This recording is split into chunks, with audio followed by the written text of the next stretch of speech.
Maximum মানুষ আমরা যারা এখানে রয়েছি, আমাদের মধ্যে যেটা রয়েছে সেটা হচ্ছে ভয়। এবারে এই ভয়টাকে আমাদেরকে দূর করতে গেলে, তাড়াতে গেলে, এই ভয় থেকে মুক্তি পেতে গেলে আমাদেরকে ভয়কে বুঝতে হবে। ঠিক আছে? থেরাপি অবশ্যই নেব, সাবকনসিয়াস মাইন্ড থেকে অবশ্যই ডিলিট করব, কিন্তু তার আগে আমাদেরকে কিন্তু বুঝতে হবে। বোঝার চেষ্টা করুন। প্রথমে বোঝার চেষ্টা করুন আসলে ভয়টা কি, ফোবিয়া কি। ঠিক আছে? ভয় বা ফোবিয়া হলো এক ধরনের অতিরিক্ত অযৌক্তিক ভয়। মোস্ট ইম্পর্ট্যান্ট, ভয় হচ্ছে দুই প্রকার। একটা হচ্ছে রিয়েল ভয়। আগে ভয়টা বোঝার চেষ্টা করুন। ভয় হচ্ছে দুই প্রকার। একটা হচ্ছে রিয়েল ভয়, আর একটা হচ্ছে ইমাজিনারি ভয়। একটা হচ্ছে সত্যিকারের ভয়। আপনি হেলমেট না পরলে পুলিশ আপনাকে ধরবে, এটা রিয়েল ভয়, এবং এই ভয় থাকা উচিত, দরকার। অপরাধ করলে পুলিশ আপনাকে জেলে ঢুকিয়ে দেবে, এটা রিয়েল ভয়, থাকা দরকার। অবশ্যই এগুলো ভালো। কিন্তু আর একটা ভয় আছে যেটা হচ্ছে অযৌক্তিক, বা যেটা রিয়েল নয়, বা যেটা হচ্ছে ইমাজিনারি, অর্থাৎ আপনার মন সেটা তৈরি করছে। এই ধরনের ভয় থেকে আমরা বেরোবো। রিয়েল ভয় থেকে কেউ কখনো বেরোতে পারে না, বা বেরোনোর দরকারও নেই। বোঝাচ্ছে? পরীক্ষার ফেল যদি না, ভয় ফেল করার ভয় যদি না থাকে, তাহলে কেউ পড়াশোনা করবে না। তাহলে আমরা এখানে যেটা কথা বলবো সেটা হচ্ছে অযৌক্তিক ভয়। তো সেই ভয়টাই হচ্ছে আমাদের ফোবিয়া। তো সেটা কি? যে এমন ধরনের অযৌক্তিক ভয় বা অতিরিক্ত ভয় যা বাস্তবে বেশি ক্ষতিকর না হলেও মনের ভেতরে ভয়ঙ্কর রূপ ধারণ করে। এবং মোস্ট ইম্পর্ট্যান্ট, সেটা হচ্ছে মানুষ জানে ভয়টা অযৌক্তিক, তবুও কন্ট্রোল করতে পারে না। আপনারা সবাই জানেন আপনাদের মধ্যে যে ভয়টা হয় সেটা শুধু শুধু মানে অযৌক্তিক, মানে দরকার নেই, এটা একেবারে বাকুয়াস, কিন্তু তারপরেও আপনারা সেটাতে ভয় পাচ্ছেন। এটাই হচ্ছে ফোবিয়া। ঠিক আছে? তো এই ভয় কি করে? আমাদের চিন্তা, অনুভূতি, আচরণ সবকিছুকে নিয়ন্ত্রণ করে। ঠিক আছে? বেশ, এবারে ভালো করে বুঝুন এই স্লাইডটা, অর্থাৎ এই ভয় কিভাবে তৈরি হয় এটা ভালো করে বুঝুন, বোঝার চেষ্টা করুন। দেখুন, সামনে দেখতে পাচ্ছেন একটা মাকড়সা, মাকড়সা দেখতে পাচ্ছেন? সামনে দেখতে পাচ্ছেন? এটা হচ্ছে, কি বলা হয় এটাকে? থ্রেট স্টিমিউলাস, অর্থাৎ একটা ভয়, কিছু একটা ভয়ের বস্তু। এটাকে বায়োলজির ভাষায় বলা হয় থ্রেট স্টিমিউলাস। তো এই যে মাকড়সা, সেটা আমি চোখ দিয়ে দেখলাম। চোখ দিয়ে দেখার পরে এই মাকড়সার সম্পর্কে যত ইনফরমেশন আছে আমার চোখ প্রথমে কোথায় পাঠাবে? কোথায় পাঠাবে? থ্যালামাস। এই থ্যালামাসকে বলা হয় আমাদের ডাকঘর, অর্থাৎ পোস্ট অফিস। এই ডাকঘর এই নিউজটা পাওয়ার পরে তার কাছে এটা সামনে ফরওয়ার্ড করার জন্য দুটো রাস্তা আছে। একটা রাস্তার নাম হচ্ছে লো রোড। দেখুন লাল কালিতে এখানে লাল এ দিয়ে একটা বক্স করা আছে, LOW, লো রোড। একটা হচ্ছে লো রোড, আর একটা হচ্ছে হাই রোড। লো রোড কি? এই ইনফরমেশনটা থ্যালামাস কি করবে? সঙ্গে সঙ্গে অ্যামেগডালার কাছে পাঠিয়ে দেবে। কার কাছে পাঠাবে? অ্যামেগডালা, যেটাকে ফিয়ার সেন্টার বলা হয়। ফায়ার ব্রিগেডে যখন কোনো কিছু ইমার্জেন্সি আসে, সঙ্গে সঙ্গে সেই গাড়ির উপরে সেই লাল বাতি জ্বলে যায় না? বা অ্যাম্বুলেন্সেও আমরা দেখেছি লাল লাইট জ্বলতে থাকে, মানে তখন সবাই আশেপাশে বুঝতে পারে যে ইমার্জেন্সি আছে। ঠিক সেইভাবে আমাদের থ্যালামাস গ্রন্থি থেকে এই ইনফরমেশনটা লো রোডের মাধ্যমে যদি অ্যামেগডালাতে পৌঁছে যায়, তাহলে আমাদের মাইন্ড সেটাকে কিভাবে, যে ভয়ের সংকেত এসেছে, অর্থাৎ কিছু একটা ইমার্জেন্সি হয়ে গেছে। এবারে অ্যামেগডালা কি করবে? সঙ্গে সঙ্গে ফোন করবে, মানে মেসেজ দেবে তাকে, হাইপোথ্যালামাস। হাইপোথ্যালামাস কাজ হচ্ছে সে শরীরকে রেডি করবে এই ইমার্জেন্সির সাথে লড়াই করার জন্য। অর্থাৎ হাইপোথ্যালামাস সে শরীরকে বলবে তুমি রেডি হয়ে যাও, এবং সঙ্গে সঙ্গে কিছু হরমোন সে রিলিজ করবে। যেমন অ্যাড্রিনালিন হরমোন, যেমন আপনার কর্টিসল হরমোন। এইগুলোকে রিলিজ করার মাধ্যমে শরীরকে বলবে তুমি রেডি হয়ে যাও, কিছু একটা ইমার্জেন্সি হয়েছে, তুমি ফাইট করার জন্য রেডি হয়ে যাও। এটাকে বলা হয় লো রোড। এখানে অ্যামেগডালার কাজ হচ্ছে অ্যাকশন নেওয়া, চিন্তা করা নয়। কিন্তু অ্যামেগডালা কখনোই চিন্তা করতে পারে না যে মাকড়সা যেটাকে দেখলাম এটা খেলনা নয় তো, এটা প্লাস্টিকের নয় তো, আচ্ছা এটা কি সত্যি আমাকে কিছু ক্ষতি করবে? এই সব চিন্তা করার কাজ অ্যামেগডালার নয়। অ্যামেগডালার কাজ হচ্ছে তার কাছে ইনফরমেশন যাওয়া মানে সে সঙ্গে সঙ্গে সেটার জন্য বডিকে রেডি করবে ফাইট করার জন্য। এটাকে বলা হয় লো রোড। এরপরে আরেকটা রোড আছে, দেখুন একটু নেক্সট হচ্ছে হাই রোড।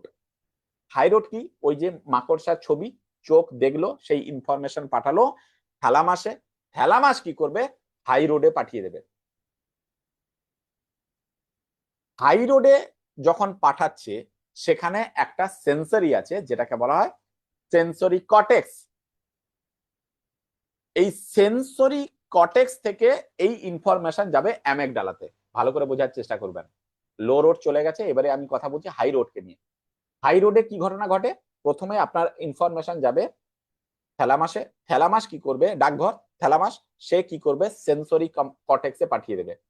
সেন্সরি কর্টেক্সের কাজ হচ্ছে সে কনসিয়াসলি, সচেতন ভাবে বুদ্ধি দিয়ে বোঝার চেষ্টা করবে যে আমি কি কারণে ভয় পাবো, আদৌ কি ভয় করার প্রয়োজন আছে, আদৌ কি কিছু অ্যাকশন নেওয়ার দরকার আছে। সে যদি বোঝে সত্যি এখানে অ্যাকশন নেওয়ার দরকার আছে, তারপরে সেই ইনফরমেশন পাঠাবে অ্যামেগডালাতে। আর অ্যামেগডালাতে ইনফরমেশন যাওয়া মানে সে কিন্তু বডিকে কি করবে? রেডি করে দেবে হাইপোথ্যালামাসের মাধ্যমে। ঠিক আছে? তাহলে দুটো রাস্তা আছে, এক হচ্ছে হাই রোড আর একটা হচ্ছে লো রোড। লো রোড যে রাস্তা, সেখানে সেন্সরি কর্টেক্স থাকে না, সেখানে কনসিয়াস কোনো বুদ্ধি থাকে না, সেখানে ডাইরেক্ট অ্যাকশন নেওয়ার জন্য রেডি থাকে অ্যামেগডালা।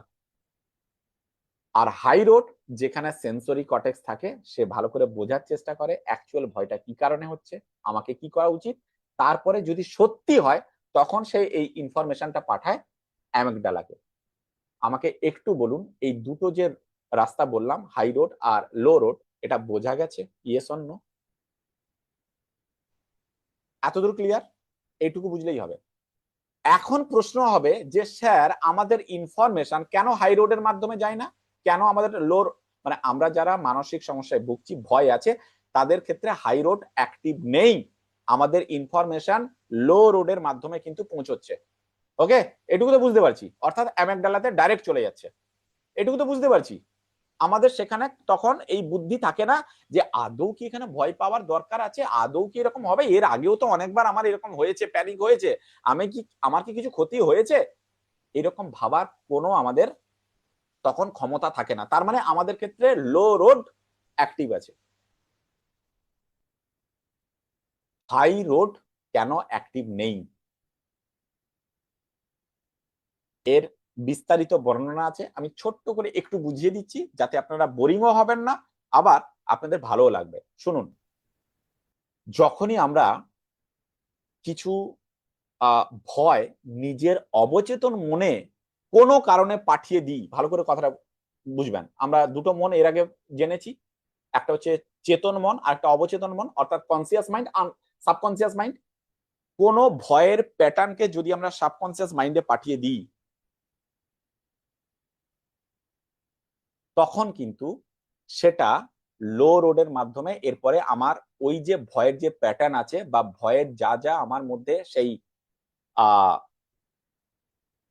মানে ধরুন প্রত্যেকের ক্ষেত্রে একটা নির্দিষ্ট একটা বিষয় আছে, একটা সিচুয়েশন আছে, সে এটাকে ভয় বলে ধরে নিয়েছে।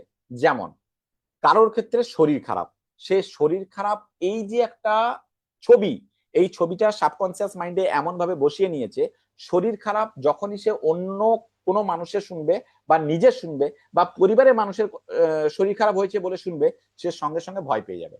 তাহলে এই ছবিটা চলে গেছে আমাদের সাবকনসিয়াস মাইন্ডে। সাবকনসিয়াস মাইন্ডে যে যে ছবি আপনি ভয় বলে চিহ্নিত করে পাঠিয়ে দিয়েছেন, সেই সেই ছবি যখনই আপনার সামনে আসবে, সেই সিচুয়েশন আসবে, তখন সেই ইনফরমেশন আপনার লো রোড দিয়ে যাবে, হাই রোড দিয়ে যাবে না। বোঝা গেল? Yes or no? যাদের ক্ষেত্রে লিফটে উঠতে ভয়, তাদের ওই লিফট দেখলেই, ওই যে লিফট দেখলাম, এই ইনফরমেশন সঙ্গে সঙ্গে লো রোড দিয়ে আমাদের মাইন্ডে পৌঁছে যাবে।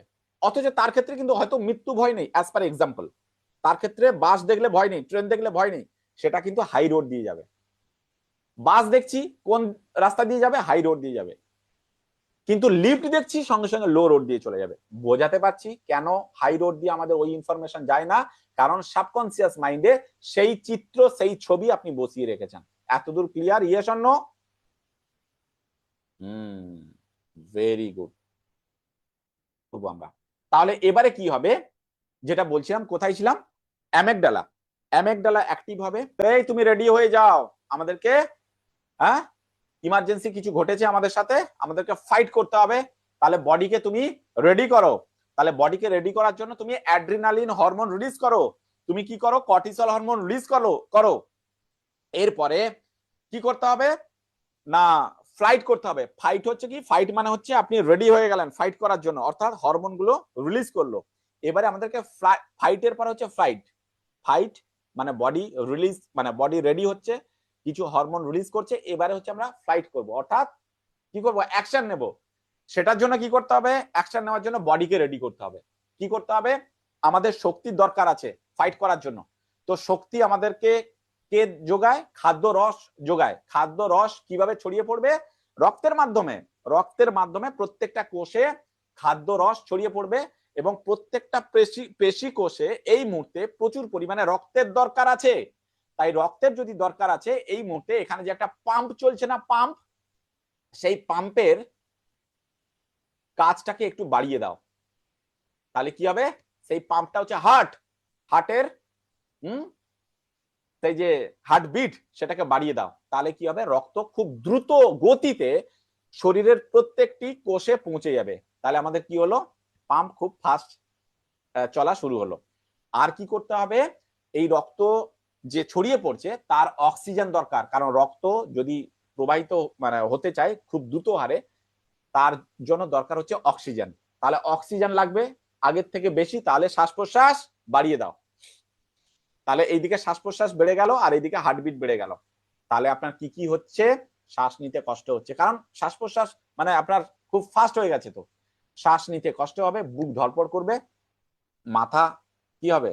টলমল করবে, এবং অস্বস্তি একটা ফিল হবে। এটাকেই বলা হয় প্যানিক অ্যাটাক।